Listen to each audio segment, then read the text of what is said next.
ജനാധിപത്യവും സമാധാനവും കൊണ്ടുവരാൻ എന്ന പേരിലാണ് അമേരിക്കയും ഇസ്രായേലും ചേർന്ന് ഇപ്പൊ ഇറാനെ ആക്രമിച്ചുകൊണ്ടിരിക്കുന്നത്. എന്നാൽ ഈ ആക്രമണങ്ങൾക്കെല്ലാം ഇരയാകുന്നത് ഒന്നും അറിയാത്ത സ്ത്രീകളും കുട്ടികളുമാണ്. അതെ, നിലവിൽ നടന്നുകൊണ്ടിരിക്കുന്ന ഇറാൻ ഇസ്രായേൽ അമേരിക്ക വിഷയത്തെക്കുറിച്ച് തന്നെയാണ് നമ്മൾ ഇന്ന് സംസാരിക്കാൻ പോകുന്നത്.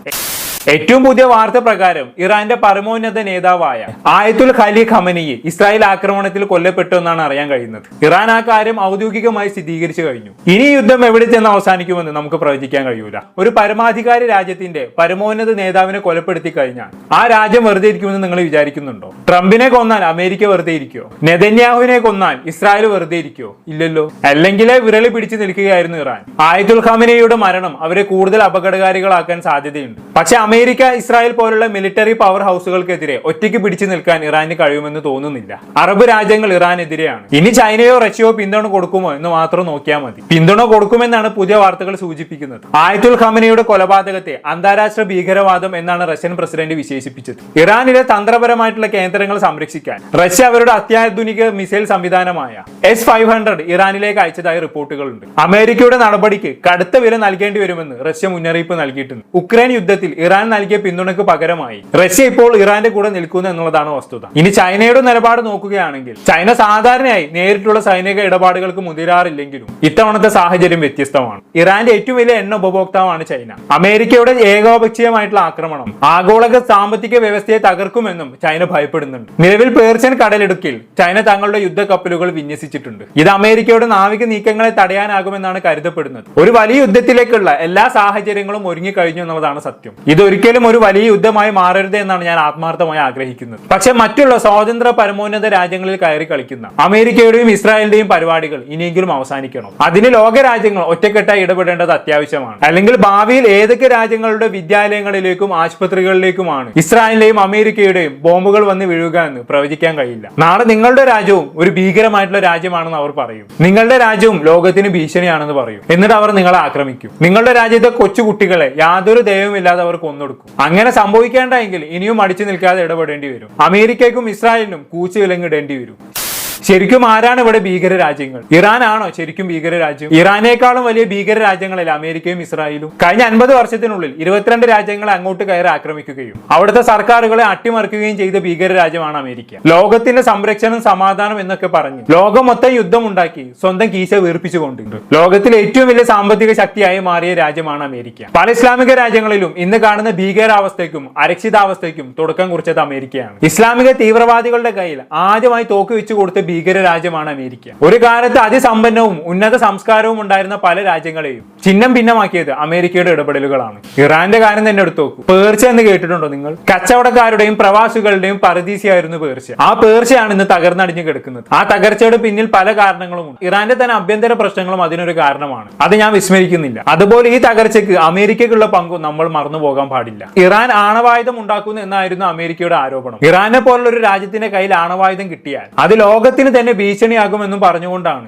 ഇറാനെ അമേരിക്ക ലക്ഷ്യമിട്ട് തുടങ്ങുന്നത്. ലോകത്തിൽ ഏറ്റവും കൂടുതൽ ആണവായുധം കയ്യിൽ വെക്കുന്ന രാജ്യമാണ് അമേരിക്ക എന്ന് ഓർക്കണം. യുദ്ധത്തിൽ ശത്രുവിനെതിരെ ആണവായുധം ഉപയോഗിച്ച ഏക രാജ്യവും അമേരിക്ക തന്നെയാണ്. അവരാണ് മറ്റൊരു രാജ്യം ആണവായുധം ഉണ്ടാക്കാൻ സാധ്യതയുണ്ടെന്നും പറഞ്ഞ് അങ്ങോട്ട് കയറി ആക്രമിച്ചതെന്ന് ഓർക്കണം. ഇനി പറയാനുള്ളത് മറ്റൊരു ഭീകര രാജ്യത്തെ കുറിച്ചാണ്. ലോകത്ത് സമാധാനം ഉണ്ടാകാൻ വേണ്ടിയാണ് ഇറാനെ ആക്രമിക്കുന്നത് എന്ന് പറഞ്ഞ് ഈ രാജ്യം കഴിഞ്ഞ 2 വർഷം കൊണ്ട് മാത്രം കൊന്നൊടുക്കിയത് 20,000 കുഞ്ഞുങ്ങളെയാണ്. ഇസ്രായേലിനെ കുറിച്ച് തന്നെയാണ് ഞാൻ പറഞ്ഞു വരുന്നത്. സമാധാനത്തെ കുറിച്ച് സംസാരിക്കാൻ ഇവർക്ക് എന്ത് അവകാശമാണുള്ളത്? കുഞ്ഞുങ്ങളെ കൊന്നൊടുക്കി വംശഹത്യ നടത്തുന്ന സയനിസ്റ്റ് ഭീകര രാജ്യത്തിന് സമാധാനം എന്ന വാക്ക് ഉച്ചരിക്കാനുള്ള അവകാശം തന്നെയില്ല. ഇറാനിലും അവരുടെ ആക്രമണ രീതി എന്തായിരുന്നു എന്നുള്ളത് ലോകം കണ്ടതല്ലേ. വിദ്യാലയങ്ങൾക്ക് മുകളിലാണ് അവർ ബോംബുകൾ വർഷിച്ചത്. പാഠപുസ്തകം കയ്യിൽ പിടിച്ച് പഠിച്ചുകൊണ്ടിരിക്കുന്ന പിഞ്ചു കുഞ്ഞുങ്ങളാണ് അതിദാരുണമായി കൊല്ലപ്പെട്ടത്. ഇസ്രായേലും അമേരിക്കയുമാണ് ഈ യുദ്ധം തുടങ്ങി വെച്ചത്. ഒരു കാരണവും ഇല്ലാതെ ഇറാനെ പോയി ആക്രമിക്കുകയായിരുന്നു അവർ. ഇറാൻ എന്താണ് തിരിച്ചു ചെയ്തത്? ഗൾഫ് രാജ്യങ്ങളിലുള്ള അമേരിക്കൻ മിലിറ്ററി ബേസുകളെ അവർ ആക്രമിച്ചു. ബോംബുകളും മിസൈലുകളും വർഷിച്ചു. കുട്ടികളെല്ലാം അവർ ലക്ഷ്യമിട്ടത് മിലിറ്ററി ബേസുകളെയാണ്. എന്നാൽ ഇസ്രായേൽ എന്താണ് ചെയ്തത്? വിദ്യാലയങ്ങൾക്ക് മുകളിലും ആശുപത്രികൾക്ക് മുകളിലും ബോംബ് വർഷിക്കുന്നു. യഥാർത്ഥത്തിൽ ഇവിടെ ആരാണ് ഭീകരവാദികളെന്ന് നിങ്ങൾ തന്നെ പറയൂ.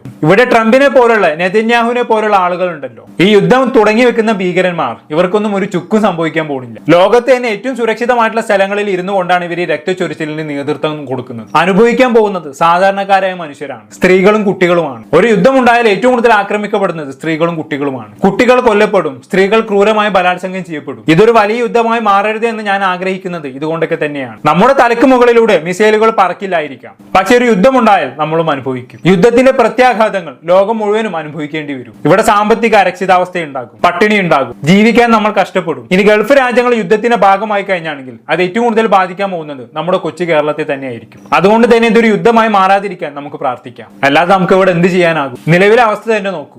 ഇറാൻ ഗൾഫ് രാജ്യങ്ങളിലുള്ള അമേരിക്കൻ മിലിറ്ററി ബേസ് ക്യാമ്പുകളെ തന്നെ ആക്രമിച്ചപ്പോൾ ഉണ്ടായ അവസ്ഥ നമ്മൾ കണ്ടതല്ലേ. എത്ര ഇടങ്ങളിലാണ് ബോംബുകൾ വന്ന് വീണത്? ഖത്തറിലും ബഹ്റൈനിലും അബുദാബിയിലും എല്ലാം തെരുവുകളിൽ ബോംബുകൾ വന്ന് വീണു. അമേരിക്കൻ ബേസ് ക്യാമ്പുകളെ ലക്ഷ്യമാക്കി വന്ന ബോംബുകളെ ആകാശത്ത് വെച്ച് തന്നെ നിർവീര്യമാക്കാനുള്ള ശ്രമത്തിനിടയിലാണ് ഇവ തെരുവുകളിൽ വീണത് എന്നാണ് പറയപ്പെടുന്നത്. എന്തോ ഭാഗ്യത്തിനാണ് വലിയ ആളപായം ഒന്നും ഇല്ലാതിരുന്നത്. നമ്മുടെയൊക്കെ സഹോദരങ്ങളും കൂട്ടുകാരും കുടുംബക്കാരും ജോലി ചെയ്യുകയും താമസിക്കുകയും ചെയ്യുന്ന തെരുവോരങ്ങളിലാണ് ഈ മിസൈലുകളും ബോംബുകളും വന്ന് വീഴുന്നതെന്ന് ഓർക്കണം. ഇതൊക്കെ കാണുമ്പോൾ ഏതെങ്കിലും ഒരു പ്രവാസിയുടെ വീട്ടിൽ സമാധാനം ഉണ്ടാവും? ഇല്ല. അങ്ങനെയാണെങ്കിൽ യുദ്ധം നേരിട്ട് ബാധിക്കുന്ന ഒരു രാജ്യത്തിന്റെ അവസ്ഥകളൊന്ന് ആലോചിച്ച് നോക്കൂ. സ്വന്തം വീടും വിദ്യാലയവും ആശുപത്രിയും എല്ലാം തകർന്നു വീഴുന്നത് നോക്കിയിരിക്കേണ്ട അവസ്ഥ. കണ്ണിന് മുന്നിൽ വെച്ച് സ്വന്തം മാതാപിതാക്കളും സഹോദരങ്ങളും കൊല്ലപ്പെടുന്നത് കാണേണ്ടി വരുന്ന അവസ്ഥ, അത് വല്ലാത്തൊരു അവസ്ഥ തന്നെയായിരിക്കും. ഇതിനെല്ലാം കാരണം ആരാണ്? സമാധാനം ഉണ്ടാക്കാനെന്നും പറഞ്ഞ് വെറുതെ ഇരിക്കുന്ന ഒരു രാജ്യത്തെ കയറി ആക്രമിച്ച രണ്ട് ഭീകര രാജ്യങ്ങളാണ് ഇതിനെല്ലാം കാരണം. അത് നിങ്ങൾ ഒരിക്കലും മറക്കരുത്.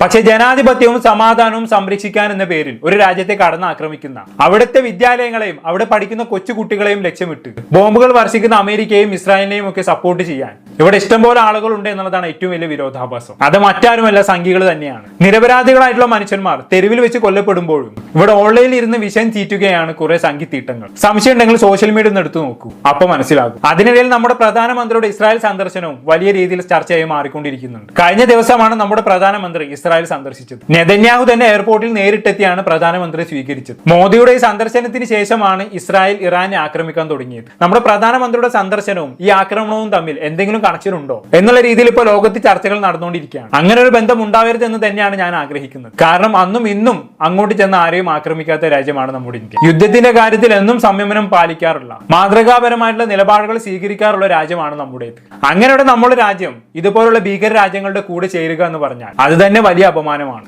അല്ലെങ്കിലും ലോക രാജ്യങ്ങൾ പോകാൻ മടിക്കുന്ന, അറസ്റ്റ് വാറന്റുള്ള നേതാവ് ഭരിക്കുന്ന കൊരാളി രാജ്യമായ ഇസ്രായേലിൽ എന്തിനാണ് നമ്മുടെ പ്രധാനമന്ത്രി ഇത്ര തിരക്കിട്ട് സന്ദർശിച്ചത് എന്നുള്ളതൊരു ചോദ്യം ചിഹ്നം തന്നെയാണ്. എന്തായാലും ഇതിനെല്ലാം ഇടയിൽ ഇസ്ലാമിക മതപ്രഭാഷകനായിട്ടുള്ള റഹ്മത്തുള്ള ഖാസിമിയുടെ ഒരു വീഡിയോ ക്ലിപ്പ് ഇപ്പൊ വലിയ രീതിയിൽ സോഷ്യൽ മീഡിയയിൽ പ്രചരിക്കുന്നുണ്ട്. ഇപ്പോൾ നടക്കുന്ന ഇറാൻ ഇസ്രായേൽ അമേരിക്ക യുദ്ധത്തെക്കുറിച്ച് വർഷങ്ങൾക്ക് മുമ്പ് അദ്ദേഹം പറയുന്ന ഒരു വീഡിയോ ആണ്. ഇറാൻ ഗൾഫ് രാജ്യങ്ങളിലുള്ള അമേരിക്കൻ മിലിറ്ററി ബേസുകൾ ആക്രമിക്കും എന്ന് അദ്ദേഹം അതിൽ പറഞ്ഞു വെക്കുന്നുണ്ട്. വലിയ യുദ്ധമായി മാറുമെന്നും പറയുന്നുണ്ട്. നമ്മൾ എന്തായാലും കണ്ടോക്കാം. ഇറാനുമായി ഒരു യുദ്ധം സത്യമായി ഉണ്ടായിരിക്കും, അത് യാതൊരു സംശയവും വേണ്ട. അത് നടന്നേ തീരും. അത് വളരെ താമസിയാതെ നടക്കുകയും ചെയ്യും. ഇറാനുമായി യുദ്ധം വന്നാൽ മിഡിൽ ഈസ്റ്റ് ഇനിയും അട്ടിമറിയും. മിഡിൽ ഈസ്റ്റ് അട്ടിമറിഞ്ഞാൽ നമ്മുടെ സാമ്പത്തിക സ്രോതസ് മുഴുവനും നശിച്ചു. അതുകൊണ്ട് എക്കണോമിക്കൽ സിസ്റ്റത്തെ കൃത്യമാക്കാൻ നമ്മൾ പഠിക്കണം. സൂക്ഷിച്ച് ചെലവഴിക്കാൻ പഠിച്ചവർക്ക് ദാരിദ്ര്യം വരികയില്ലെന്ന് മുഹമ്മദ് മുസ്തഫ. ഇതിനൊന്നും കൂടി ശ്രദ്ധിക്കണം. ഞാനിത് വളരെ പണ്ടേ നിങ്ങളോട് പറയുന്നുണ്ട്. ഇനി ഒരു യുദ്ധം ഉണ്ടാവുകയാണെങ്കിൽ അത് ഇറാൻ, ഞാൻ 2000 മുതൽ പറയുന്ന വർത്താനാണ്. പഴയ കേസറ്റൊക്കെ കേട്ടാ എന്നൊക്കെയാണ്. അടുത്ത യുദ്ധം ഇറാനുമായാണ്. അത് ഭയാനകമായിരിക്കും. അതിനാരാ ചെയ്യുക? അതിന് മറ്റുള്ളവരാണ് ചെയ്യുക. എന്തുകൊണ്ട്? ഒരു നഷ്ടവും അവർക്കില്ല. നഷ്ടം ആർക്കുള്ളത്? പറ, ആർക്കാ നഷ്ടം സംഭവിക്കുക? മുസ്ലിമീങ്ങൾക്ക്. ഇറാൻ ഇനി ഒരിക്കലും അമേരിക്ക തിരിച്ചടിക്കില്ല. ഇറാൻ തിരിച്ചടിക്കുകയാണെങ്കിൽ തിരിച്ചടിക്കുക എങ്ങനെയായിരിക്കും? ഒരു സാധാരണ നിലയിൽ ഒരു രാജ്യം തിരിച്ചടിക്കുകയും പോലെ ഇറാൻ തിരിച്ചടിക്കുകയാണെങ്കിൽ ഖത്തറിലോ സൗദിയിലോ പറ ഉള്ള അമേരിക്കൻ ക്യാമ്പുകളെ ആക്രമിക്കുകയാണ് ചെയ്യുക. അപ്പൊ സ്വാഭാവികമായും എന്തുണ്ടാവും? ആ രാഷ്ട്രം ആ പക്ഷത്ത് ചേരും. ഇത് നടക്കൂലേ? നടക്കും. നടന്നേ തീരും. ഇറാനുമായി യുദ്ധം അനിവാര്യമാണ്. അത് നടന്നേ തീരും. അത്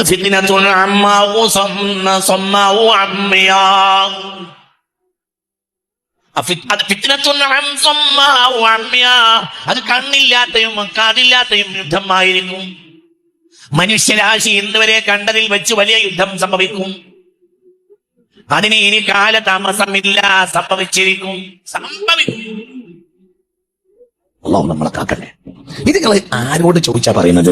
ഇത് മുത്തുനബി പറഞ്ഞതാ, മുത്ത് മുഹമ്മദ് മുസ്തഫ. ഞാൻ കുറെ കാലങ്ങളായി നിങ്ങൾ കുറെ കാര്യങ്ങൾ പറയാറുണ്ട്, അതങ്ങനെ തന്നെ നടക്കാറുണ്ട്. അത് കവടി നേരത്തെ പറയുന്ന വർത്താനല്ല, അതങ്ങനെ സംഭവിക്കും. അതിന്റെ രീതി അങ്ങനെയാണ്, അതിന്റെ രീതി കണ്ടാൽ അങ്ങനെയാണ്. അത് അങ്ങനെ വരൂ. അള്ളാഹു നമ്മളെ കാക്കട്ടെ. അത് സംഭവിക്കും. സംഭവിച്ചത് കഴിഞ്ഞാൽ ഇനി മിഡിൽ ഈസ്റ്റിൽ ഒരു യുദ്ധം ഉണ്ടായാൽ ഒരിക്കലും എക്കണോമിക്കൽ സിസ്റ്റം നേരെ നിർത്താൻ കഴിയൂല. അത് ഏറ്റവും ബാധിക്കുക കേരളത്തിനെ.